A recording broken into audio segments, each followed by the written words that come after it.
안녕하세요. 일원 학원의 원장이자 수능 국어 강사인 김철훈입니다. 오늘 다뤄볼 입시 칼럼 토픽은 바로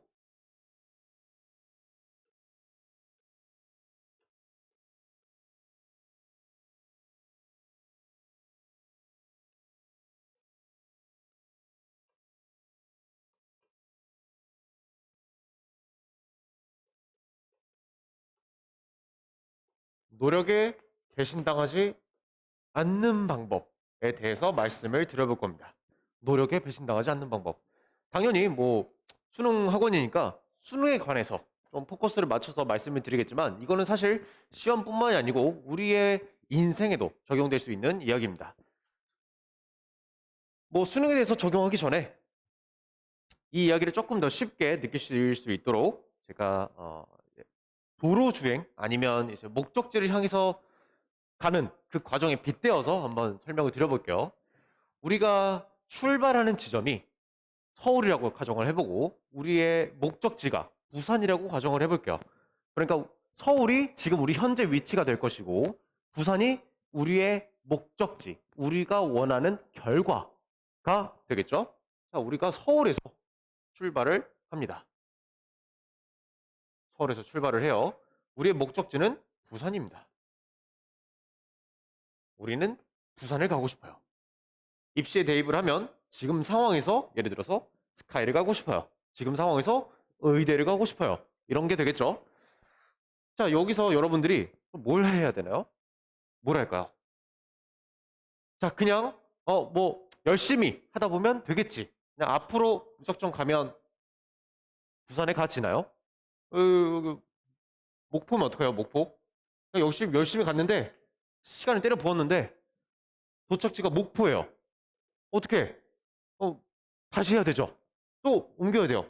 어딘가 가야 돼. 그럼 부산에 가나요? 모르죠. 그쵸? 자, 그냥 앞만 보고 내달린다고 우리가 원하는 목적지에 도달하는 게 아니죠.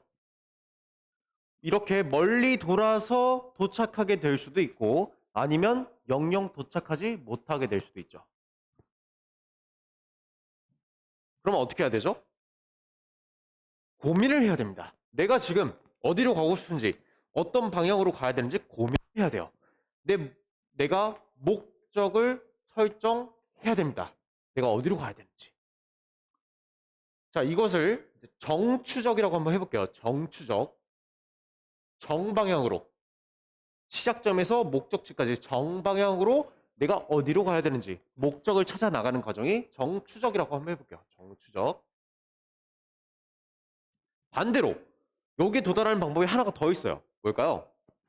이 부산에 도달하기 위해서 내가 어디를 거쳐야 되는지 뒤에서부터 찾는 것도 가능합니다. 이거를 역추적이라고 한번 해볼게요. 역추적.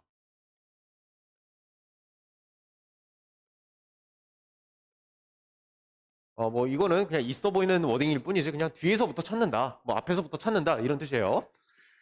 여기서부터 내가 이렇게 하면 부산으로 갈 수 있겠군 이라고 궁리하는 게 이제 정추적. 뒤에서부터 내가 부산에 도착하려면 여기를 먼저 거쳐야 되네. 여기를 거치려면 여기를 거쳐야겠구나. 이런 식으로 뒤에서부터 지금 출발지까지 거슬러 올라가는 게 역추적입니다. 사실 이 둘 중에 하나만 성공해도 목적 달성을 하는 데는 지장이 없겠죠. 하지만 제가 권해드리는 건 둘 다 쓰는 겁니다. 정추적과 역추적을 동시에 고민을 하는 거예요. 그러면 훨씬 더 빠르고 효율적으로 내가 어떻게 어디를 거쳐야 되는지 찾을 수 있습니다. 뭐 지도를 도입을 하면 지도에다가 대입을 해보면 수원을 먼저 가야 될 것 같죠? 지금 정추적을 한다 생각해 볼게요. 내가 서울을 출발해서 수원을 먼저 가야겠구나. 수원을 거친 다음에는 내가 어딜 가야 되지? 아, 천안을 가야겠네? 이런 식으로 고민을 하는 동시에 뒤에서부터 또 동시에 고민을 하는 겁니다. 내가 부산이라는 곳을 도착하기 위해서는 나는 대구라는 곳을 지나야 돼. 내가 나중에 대구라는 지점을 지나기 위해서는 나는 그러면 어디를 거쳐야 되지? 찾아보니까 대전이라는 곳을 내가 지나야 되는구나. 자, 이런 식으로 정추적과 역추적을 하다 보면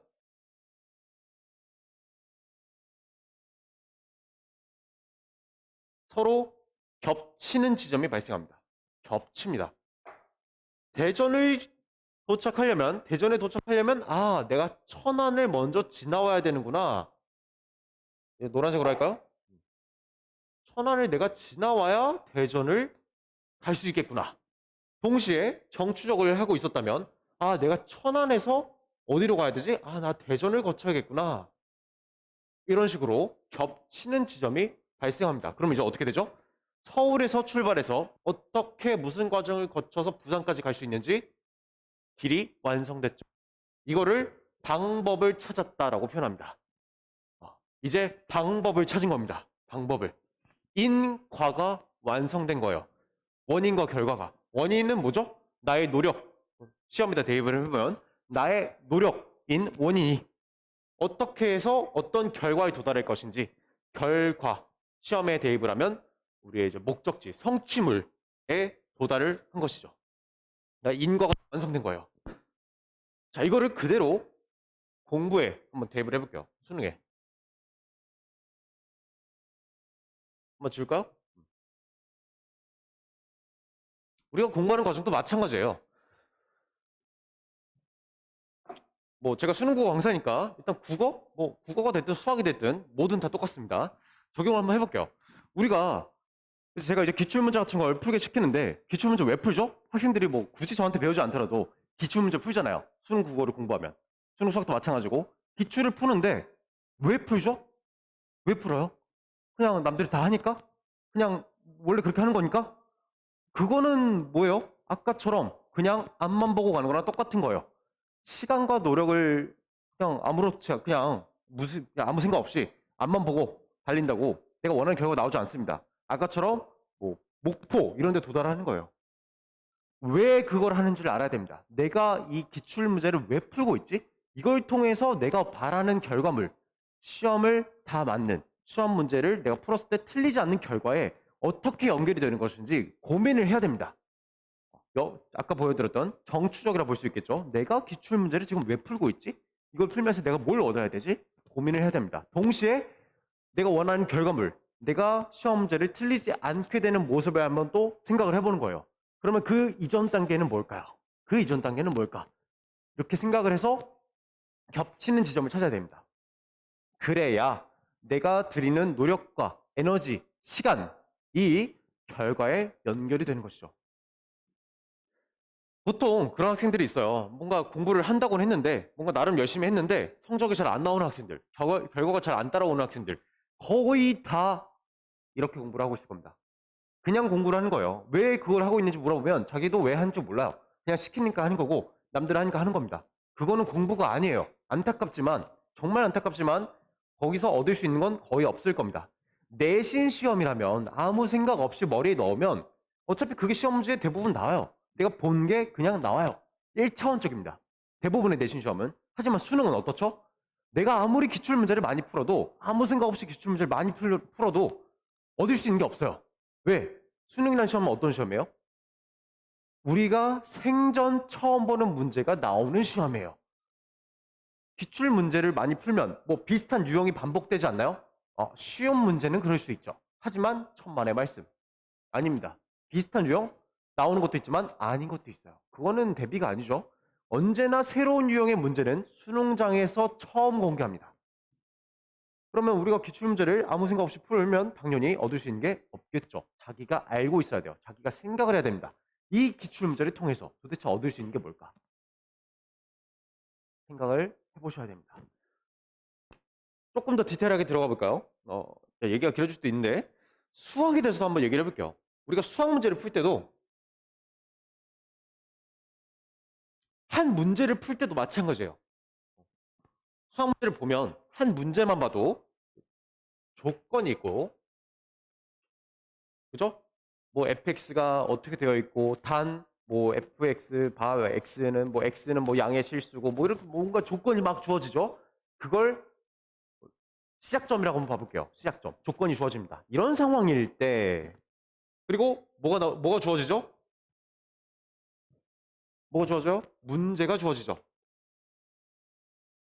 이런 상황일 때 이것이 무엇일까요? 이 값이 무엇일까요? 라고 도착지를 보여주죠. 너 이거에 도착해야 돼.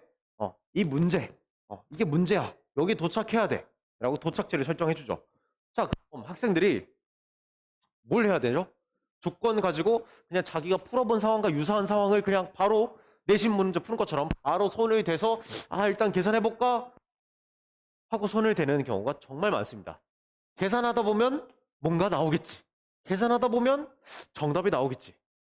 그러면 이제 가끔 이런 일이 벌어지죠. 예를 들어서 식을 정리했더니 뭐야 이거? 그냥 아무것도 얻은 게 없죠? 항등식이잖아요 이거. 뭐지? 뭔가 잘못됐는데 어떻게 해요? 지워요. 지우기를 막 지우고 또 해요. 이번엔 이렇게 해볼까? 이번엔 이렇게 해볼까?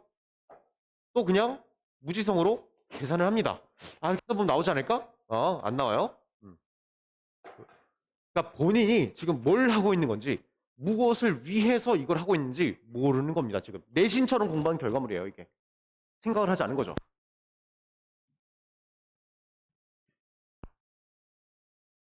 아까 길찾기 다시 떠올려 볼까요?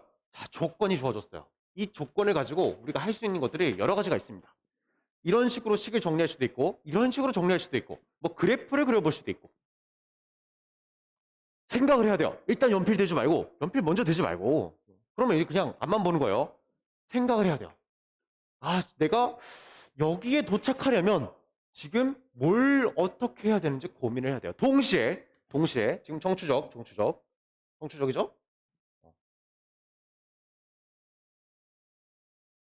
내가 도착지로 가려면 지금 뭘 해야 되는가? 뭐가 필요한가? 정추적을 하면서 동시에 여기서 역추적도 해야죠. 내가 예를 들어서 문제가 물어보는 게 P분의 Q를 물어봤어요.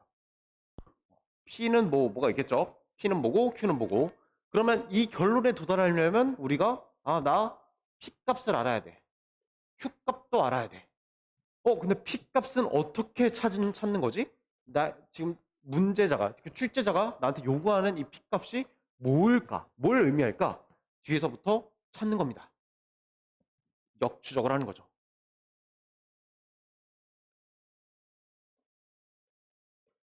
내가 P 값을 구하려면 이런 조건이 필요한데, 이런 결과물이 필요한데, 이런 결과물을 얻으려면 내가 또 이걸 얻어야 되는데, 이런 식으로 역추적을 하는 겁니다.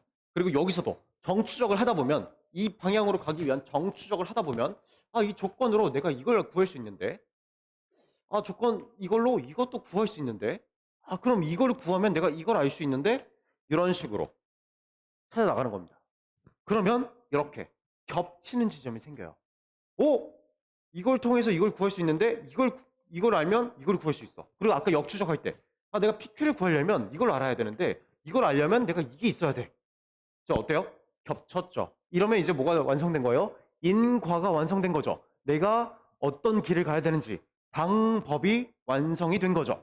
이때 손을 대는 겁니다. 이제 계산을 하는 거예요. 그러니까 계산을 하면 당연히 정답이 나오겠죠. 계산은 그냥 정답을 내기 위한 도구예요. 계산을 하다 보니 정답이 나온다? 그거는 잘못된 겁니다. 그거는 그냥 계산을 한 김에 정답이 나오길 기도하는 거랑 똑같습니다. 국어도 마찬가지예요. 제가 아까 일부러 국어는 살짝 뺐는데 국어도 우리가 문제를 풀려면 뭐예요? 글을 읽죠. 글을 읽는데 글을 왜 읽어요? 문제 풀려고요. 당연하죠. 정말 그럴까요? 학생들한테 한번 물어보세요. 너 이거 글 왜 읽어? 문제 풀려고. 이걸 읽으면 왜 문제가 풀리는데? 별로 거기에 대해서 해답을 주는 학생이 별로 없을 겁니다. 읽고 나서 문제 안 풀릴걸요? 까먹어요. 헷갈려요. 뭐지? 이게 뭐더라? 다시 읽어요, 글을. 왜 다시 읽냐고요? 목적이 없었기 때문인 거죠. 이 글에서 내가 뭘 찾아야 되는지 모르는 거예요. 그냥 글 읽은 김에 글 잘 읽고 나면 문제가 풀리지 않을까인 겁니다. 이것도 그냥 앞만 보고 달리는 거예요. 똑같습니다. 어떤 과목이든 다 마찬가지예요. 국어, 수학, 영어, 탐구 다 마찬가지입니다. 내 모든 행위마다 목적이 뚜렷해야 돼요. 그래야 내가 들인 시간과 에너지에 비례해서 그에 상응하는 결과물이 나오는 거죠. 제가 수능 국어 방법을 되게 뭐 특이한 방법을 뭐 만들었죠. 남들이 봤을 땐 특이하겠지만 저한테는 너무나 당연한 거였어요. 왜? 모든 과목이 다 똑같거든요. 제 방법이 특이하다고 생각하시나요? 그렇다면 목적에 대해서 생각해보지 않은 학생들이 대다수이기 때문인 겁니다. 제 방법이 특이한 이유는 남들이 비정상? 뭐 그건 좀 아니지만 원래 1등급은 보통의 점수가 아니잖아요. 평범한 점수가 아니죠? 1등급, 뭐 만점, 절대 일반인이 가져가는 점수가 아니죠. 그러면 방법도 당연히 일반적이지 않을 수밖에 없는 게 정상이에요. 정상입니다. 그렇겠죠? 이런 것도 한번 생각을 해보시면 좋겠습니다. 제 방법이 뭐 수능 국어에만 발견되는 어떤 수능 국어에만 적용할 수 있는 어떤 막 야매, 뭐 좀 특이한 경우에만 적용할 수 있는 이런 게 아니에요. 모든 종류의 시험, 모든 종류의 과목 전부 다 적용될 수 있어요. 전부 다 적용할 수 있는 어떤 진리 같은 것이라고 좀 생각을 하시면 좋겠습니다. 다 마찬가지예요. 이것도 영어도 마찬가지고 탕구도 마찬가지. 이런 식으로 내가 지금 뭘 해야 되는지, 이걸 왜 하는 것인지를 생각을 하면 이렇게 목적을 뚜렷하게 설정을 할 수 있게 된다면 노력이 우리를 배신하는 일은 생기지 않을 겁니다. 우리가 노력을 배신할지언정 우리가 노력에 배신당하는 일은 생기지 않을 겁니다. 꼭 한번 생각을 해보시기 바라겠습니다. 지금 하고 있는 행위, 목적이 있었나요?